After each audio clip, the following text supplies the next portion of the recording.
ভাই 2 প্লেট পাও ভাজি দিও, আমিও পাও ভাজি খাবো। ঠিক আছে তোমরা দাঁড়াও, সবাইকে দিচ্ছি। আমার এখানকার পাও ভাজি সবাই প্রশংসা করে, তোমরাও খেয়ে দেখো, তোমাদেরও ভালো লাগবে। আঙ্কেল তুমি বরং সন্ধ্যাবেলায় এসে আমাদের বাড়ি থেকে টাকা নিয়ে যেও। ঠিক আছে আমি তোমার বাড়ি থেকে টাকা নিয়ে যাব, তোমরা বাড়ি যাও। এই নাও ভাই তোমার টাকাটা। আচ্ছা ধন্যবাদ, পরে আবার আসবে কিন্তু। কিরে ওইদিকে আবার কি দেখছিস?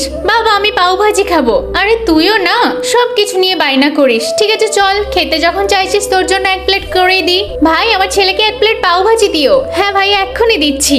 এই দেখো বাবু, খেয়ে কিন্তু প্রশংসা করতে হবে। হ্যাঁ ভাই তোমার দোকানের পাও ভাজি খুব ভালো। কত দেব? 10 টাকা দিলেই হবে। আচ্ছা তোমাকেও দেবো নাকি? না না আমার ছেলে খেয়েছে, এতেই অনেক, আমি টাকা দিচ্ছি। আরে 10 টাকার নোটটা কোথায় গেল? এইখানেই তো ছিল। আরে যা, কোথাও পড়ে গেল নাকি? মনে হচ্ছে রাস্তায় কোথাও পড়ে গেছে। বাবু তুই পাও ভাজি খা, আমি টাকা নিয়ে আসছি। ভাই আমার জন্য একটু অপেক্ষা করবে। আরে 10 টাকার নোটটা আবার কার কার জানি পড়ে গেছে। আরে এখানে তো খুঁজে পাচ্ছি না। আরে ভাই 10 টাকাটা কি তোমার নাকি?